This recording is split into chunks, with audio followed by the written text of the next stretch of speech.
Fulton County grand jury returned a true bill of indictment, charging 19 individuals with violations of Georgia law arising from a criminal conspiracy to overturn the results of the 2020 presidential election in this state.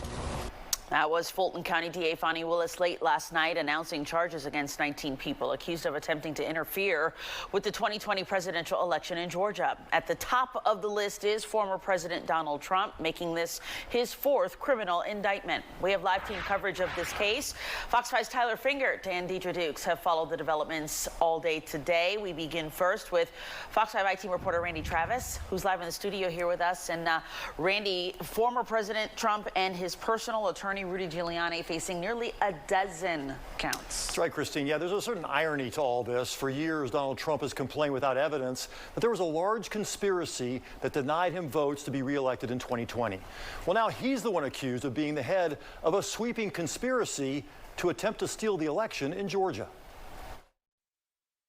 Every individual charged in the indictment is charged with one count of violating Georgia's Racketeer, Influenced, and Corrupt Organizations Act through participation in a criminal enterprise in Fulton County, Georgia, and elsewhere to accomplish the illegal goal of allowing Donald J. Trump to seize the presidential term of office beginning on January 20th, 21.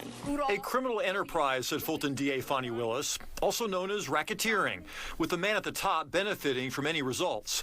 Of the 19 people indicted by the Fulton County grand jury, former President Donald Trump is tied with attorney Rudy Giuliani for the most counts, 13. One of them, solicitation of violation of oath of a public officer, involves Mr. Trump's various calls to Georgia elected officials, trying to get them to arrange a special session for lawmakers, throw out votes, or find a specific number to help him win. I just want to find 11,780 votes, which is one more than we have. Trump supporters argued he was only asking for some of the hundreds of thousands of fraudulent votes he believed were cast. No real evidence of fraud was ever produced. But that phone call looms large over much of the indictment for what else Mr. Trump said. We're so far ahead of these numbers. Even the phony ballots of Ruby Freeman, known scammer. You know the internet? You know what was trending on the internet? Where's Ruby? Because they thought she'd be in jail. Where's Ruby? It's crazy. It's crazy. He's accused of making false statements and writings during the call to state officials when he mentioned Ruby Freeman's name 18 times. She was a part-time Fulton County election worker. But on the call, Mr. Trump called her a professional vote scammer, accusing her of helping add 18,000 ballots to Joe Biden's totals, allegations that were quickly debunked by the GBI. But that didn't stop Freeman and her daughter Shay Moss from receiving so many death threats, they had to go into hiding. It's affected my life in a major way. In every way. The indictment accuses Mr. Trump of corruptly soliciting high-ranking U.S. Department of Justice officials to make false statements to officials in Fulton County that the DOJ had concerns about the Georgia results. He supposedly told his acting U.S. Attorney General, just say that the election was corrupt and leave the rest to me and the Republican congressman.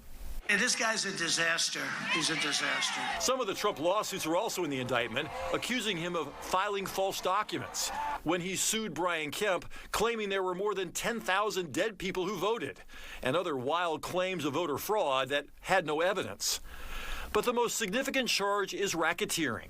All the crimes listed, including the data breach in Coffee County, are included under that criminal enterprise that allegedly benefited Donald Trump. If any of the 19 are convicted, they face a mandatory minimum 5-year sentence that cannot be reversed by a presidential pardon. This is the 11th RICO indictment. We followed the same process. We look at the facts, we look at the law, and we bring charges. As for when we might see any of these 19 defendants in the Fulton County courtroom, Willis has given them until noon August 25th to surrender, so that's 10 days from now. The original plan was to have them all processed like any other defendant, meaning they would have to go to the Fulton County Jail on Rice Street. But now I'm hearing they may all be allowed to surrender to the sheriff's office in the county courthouse. So, Christine, that means that they could appear in a courtroom at some point that we'll be able to see them and hear what sort of bond negotiations they'll get. Has there been any word yet on when some of these defendants will turn themselves in, Randy? Have not heard from any of them yet, but there's one that we will probably hear from. If the last 3 indictments are any indication, Donald Trump will let everyone know when he's coming back to Fulton County. All right. We'll, of course, be watching. Thanks so much, Randy. Now, the former president